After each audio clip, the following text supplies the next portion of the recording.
हमारे सनातन धर्म में ना संस्कारों के बिना काम होता नहीं है। इसलिए बच्चा छोटा सा है तब से ही संस्कार देना स्टार्ट कर दो। छोटा छोटा थोड़ा जैसे समझे छोटा है वैसे समझाओ, पहले ही संस्कार दो। सबसे पहले बच्चों को क्या सिखाना चाहिए बताओ? पहला पाठ क्या है? पहला पाठ है, हर माता पिता के लिए सुन लो, शिष्टाचार। आपके बच्चों को पहले ये सिखाओ कि कोई भी घर में आए बड़े लोग दिखें, गुरुजन दिखें, माता दिखे, पिता दिखे, ताऊ जी दिखे, मौसी जी दिखे, बुआ जी दिखे, सबसे पहले उनको प्रणाम करो। क्या करना है? कैसे प्रणाम करना है?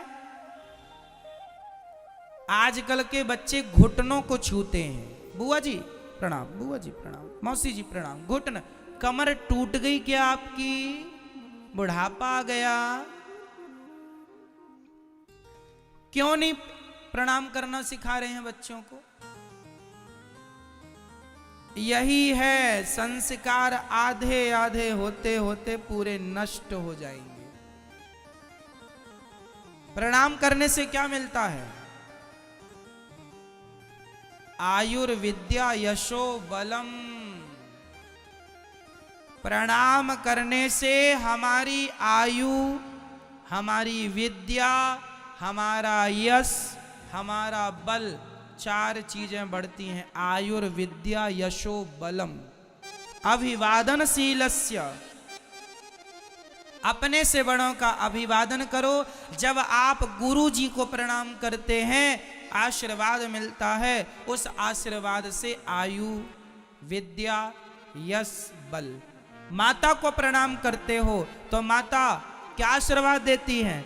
बेटा खूब लंबी आयु हो तुम्हारी, गंगा यमुना की तरह जियो, आशीर्वाद मिला। खूब फलो फूलो, आशीर्वाद मिला। तो कितने सारे आशीर्वाद फ्री में, यही तो दुआएं, इनमें कोई खर्चा थोड़ी है। लूट लो, लूट लो। ये दास रोज माँ की चरणों की सेवा करता है, इसलिए मुझे पता है चरणों की सेवा करूंगा, माँ आशीर्वाद देंगी। संसार की हर चीज पैसों से मिल सकती है, पर ये तो बिना पैसों के आशीर्वाद मिल रहा है, तो लेने में क्या नुकसान है भैया? आशीर्वाद मिल रहा फ्री में तो क्या नुकसान है? हर चीज तो पैसे से मिलती है, पर आशीर्वाद तो तुम्हारे झुकने से मिल जाता है। तो हमेशा माँ को माथा टेक करके चरणों में माथा रखो। साष्टांग प्रणाम करना चाहिए माता को और पिता को। साष्टांग प्रणाम कैसा होता है? माँ के चरणों में लेट जाओ, पिता के चरणों में लेट जाओ और गुरु के चरणों में लेट जाओ। अपने से बड़ों के चरणों में लेट कर प्रणाम करना, ये श्रेष्ठ। भगवान का दर्शन, आप लोग बिहारी जी को कैसे प्रणाम करते हैं? कई लोग मैं देखता हूं बिहारी जी का दर्शन करते हैं और दर्शन करके निकल आते हैं, प्रणाम नहीं करते। आप जाके देख लेना मंदिर में, अक्सर लोग, आप लोग इतनी दूर दूर से आए हैं, आप लोग दर्शन करते हैं और निकल लेते हैं जल्दी से। आप प्रणाम नहीं कर पाते भगवान। बताओ आपने कितनी बार बिहारी जी को प्रणाम किया? नहीं किया? एक भी बार किया है? कैसे किया? लेट के किया है? दंडवत किया है? तो अच्छा है। कई लोग दर्शन करते हैं, प्रणाम नहीं करते, निकल आते हैं। ये भी अपराध है, आपको पता है? 36 प्रकार के सेवा अपराध लिखे हैं भागवत जी में। भगवान के मंदिर जाना और मंदिर जाकर भगवान को प्रणाम ना करना, ये बहुत बड़ा अपराध है।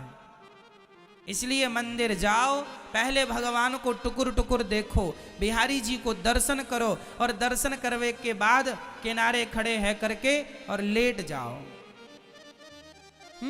लेट जाओ, दंडवत। हे नाथ मैं आपकी हूं। माताएं ना लेटे, माताओं को दंडवत नहीं करना चाहिए।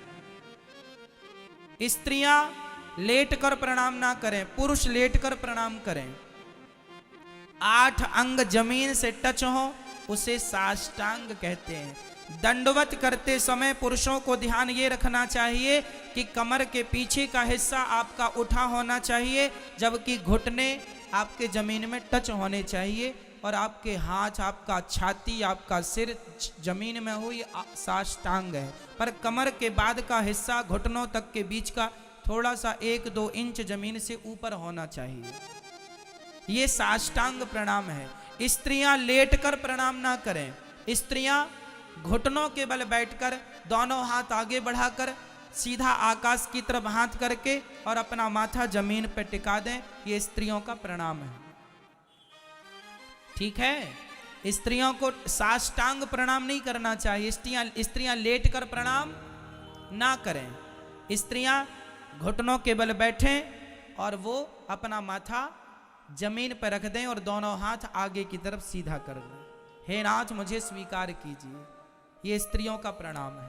पुरुषों को दंडवत लेटकर यही प्रणाम भगवान को करना है और यही प्रणाम पुरुषों को अपने माता और पिता को, गुरुजनों को ऐसे ही प्रणाम करना चाहिए।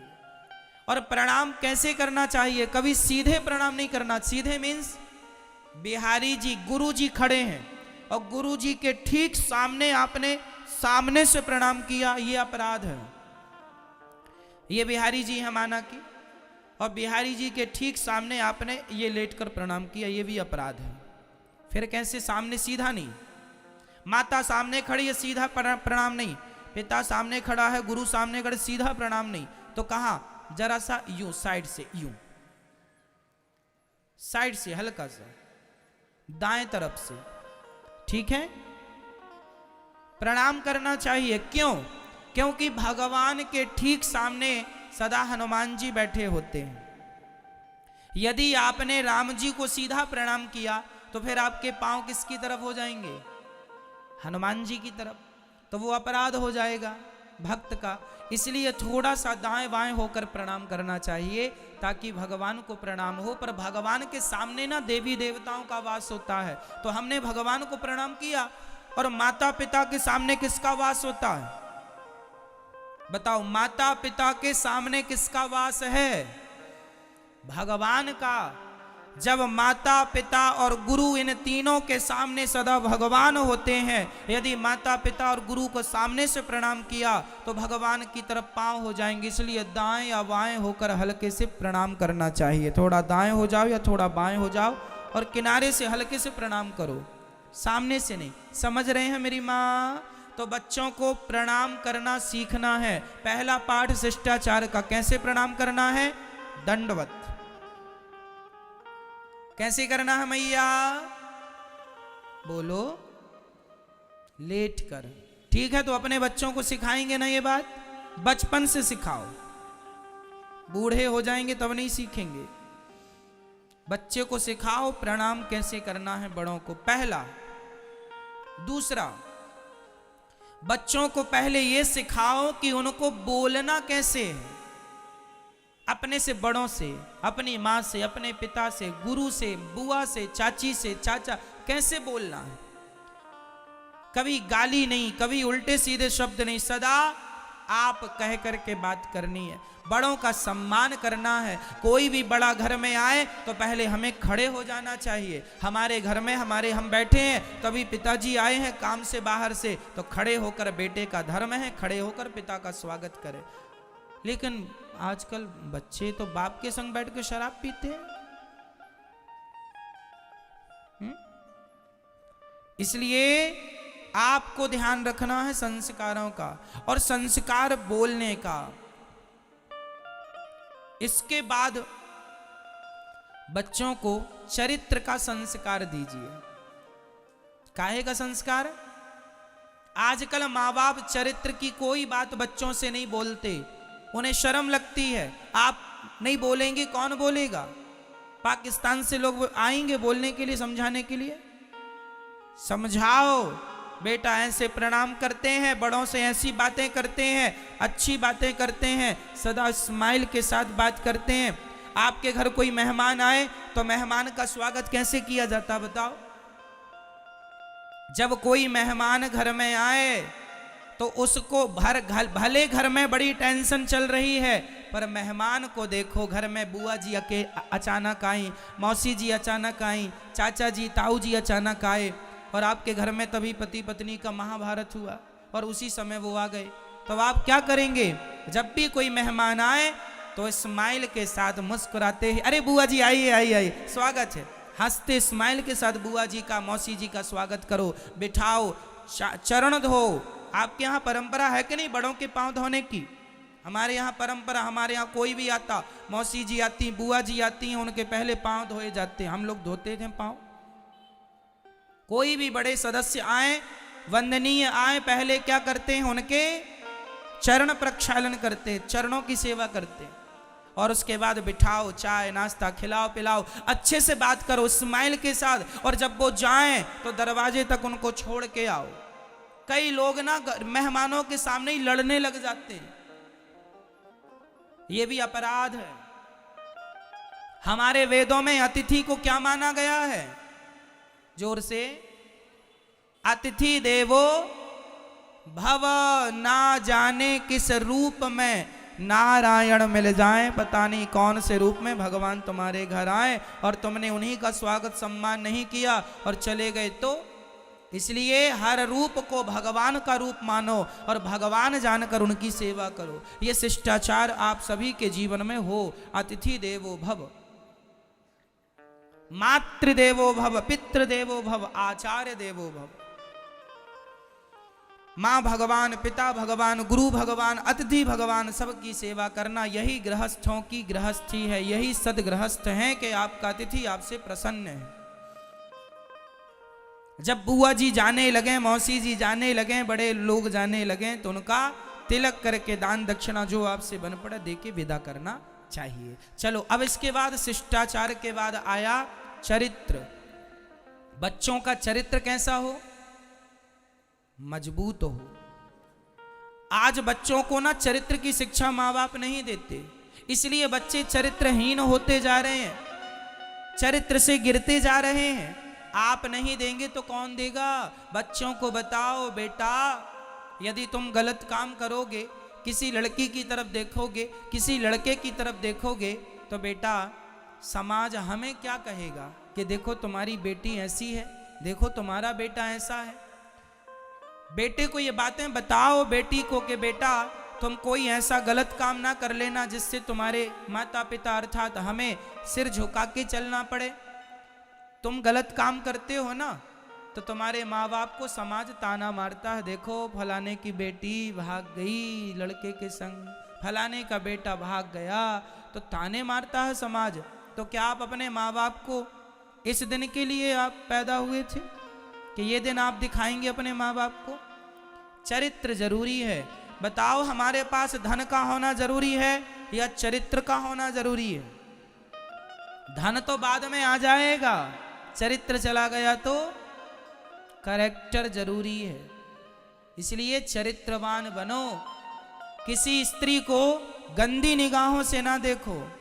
अपनी इच्छाओं पर, अपनी विषय वासनाओं पर कंट्रोल, इसलिए हमने पहले ही कह दिया कंट्रोलिंग जरूरी है अपने आप में। जिस आदमी के अंदर खुद में कंट्रोलिंग नहीं, वो आदमी नहीं, शैतान है। रावण ने सब जीत लिया था। रावण ने देवताओं को, दिक्पालों को, नागों को, यक्षों को, गंधर्वों को, सबको जीत लिया। हार गया तो केवल अपनी इच्छाओं से हार गया और चुरा के ले आया माता सीता को। एक स्त्री को गंदी निगाहों से देख लिया। रावण सबको जीत लिया, बस अपनी काम वासना को ना जीत पाया, जिसके कारण युग बीतने के बाद भी आज गली गली उसके पुतले जलाए जाते हैं। क्यों जलाए जाते हैं? क्योंकि केवल सबसे जीत गया था, काम वासना से हार गया। ये भगवान की माया बड़ी प्रबल है, इसलिए चरित्र जरूरी है मेरी मां।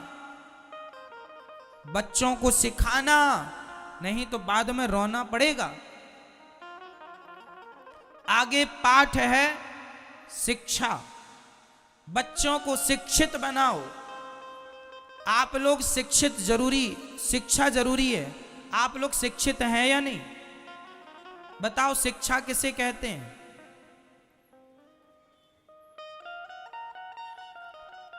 एक आदमी एक पढ़ा लिखा बेटा पीएचडी किया, अपने ससुर से कहता है हमें गाड़ी चाहिए, दहेज चाहिए। आप क्या कहेंगे? क्या ये पढ़ा लिखा है? क्या ये शिक्षा है? जो आदमी दहेज मांग रहा है, भिखारियों की तरह गिड़गिड़ा रहा है, भीख मांग रहा है, वो शिक्षित कैसे हो सकता है?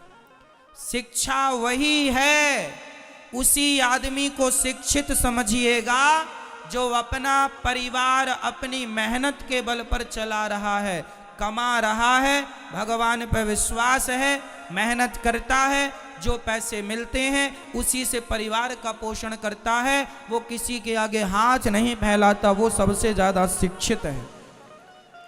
और वो लोग सबसे बड़े मूर्ख हैं जो शिक्षित होकर भी कहीं घूस लेते हैं, कहीं व्यर्थ का पैसा मांगते हैं, साइन करने का पैसा, ये काम का पैसा सरकार दे रही है, वो अलग अलग से और मांगते हैं, 2 नंबर का घूस। हाँ या ना? ये कौन लोग हैं? ये समाज, ये देश पर, समाज पर बोझ है। क्या है? बोझ है। इतना भ्रष्टाचार है भारत में कि आप छोटा सा काम कराइए, उसमें आपको बहुत सारा पैसा देना पड़ता है। हाँ या ना? बोलो हाँ या ना? देना पड़ता है। सरकारी काम जितने भी होते हैं अधिकाधिक उसमें 2 नंबर का पैसा देना पड़ता है। हाँ या ना? कौन लोग हैं ये? अनपढ़ लोग नहीं हैं, ये सारे लोग पढ़े लिखे हैं। ऐसे पढ़े लिखों को ही मूर्ख कहा जाता है। ये सबसे बड़े मूर्ख हैं जो दूसरों के आगे हाथ फैला रहे हैं, जिन्हें अपनी मेहनत पर विश्वास, ये जल्दी से धन्ना सेठ होना चाहते हैं, लेकिन यही लोग सबसे ज्यादा दुखी भी हैं। यही लोग सबसे ज्यादा दुखी भी हैं। मैं आपसे हाथ जोड़ के कहता हूं, कभी आप भ्रष्टाचार ना कीजिएगा। जितना आपको ईमानदारी से मिल रहा है वो आप रखिएगा, वही आपका असली धन है, वही मेहनत की कमाई है। व्यर्थ की ना, हमें तो लाख रुपए करोड़ रुपए जमीन में मिल जाएं पड़े हुए, हम तो ना छुएं, देखें भी ना। हम कभी नहीं देखते किसी के धन को। जो हमारी मेहनत का 2 रुपए 5 रुपए वो मेरा है, व्यर्थ का मेरा नहीं है। ईमानदारी जरूरी है। तो आप अपने बच्चों को ईमानदारी का पाठ पढ़ाएंगे या नहीं? हाँ या ना? आजकल ये पाठ स्कूल कॉलेज में नहीं पढ़ाया जाता। काश पढ़ाया जाता तो आज इतना भ्रष्टाचार ना होता मेरे देश में। इतना भ्रष्टाचार है भारत में कि सड़कें बनती हैं और 2 महीने बाद खोद दी जाती हैं। इसलिए कि सीवर की लाइन भूल गए, तो ये लाइन भूल गए बिजली की, तो ये उसके लिए क्यों बनाएंगे, खोदेंगे तो पैसा जेब में आएगा। उनको थोड़ी फर्क पड़ता है कि पब्लिक लुट रही है या देश बर्बाद हो रहा। होने तो देश बर्बाद, उन्हें तो अपनी जेबों से मतलब है। हाँ या ना? सड़क बनी फिर खोद दी। ऐसा एक भी भारत में ऐसा एक शहर नहीं होगा जिस शहर का ये आलम ना हो। सड़क बनाते हैं, खोद देते हैं। हाँ या ना? जोर से बोलो। आपने सवाल क्यों नहीं किया कि भाई जब खोदना ही था तो बनाया क्यों? बनाने में करोड़ों काहे खर्च कर दिए? कहां से आता है ये करोड़ों? वही समाज की गरीबी को दूर करने में। अरे जो पैसा सड़क बनाने और सड़क खोद कर फिर बनाने में खर्च होता है, उसी पैसे से अच्छे हॉस्पिटल बनाए जाएं, उन्हीं पैसों से अच्छी यूनिवर्सिटी बनाई जाए और शिक्षा को फ्री किया जाए ताकि भारत पढ़ सके। आज भारत में सबसे ज्यादा अशिक्षा है। आज किसी को पढ़ना हो तो उसके पास पैसा नहीं है तो वो नहीं पढ़ पाता। क्यों जी? रिक्शा वाला रिक्शा चलाकर अपने बेटे को अच्छी यूनिवर्सिटी में कैसे पढ़ाएगा? उसका तो बैलेंस नहीं है। अमेरिका जापान सक्सेस क्यों हो गए, सफल क्यों हो गए?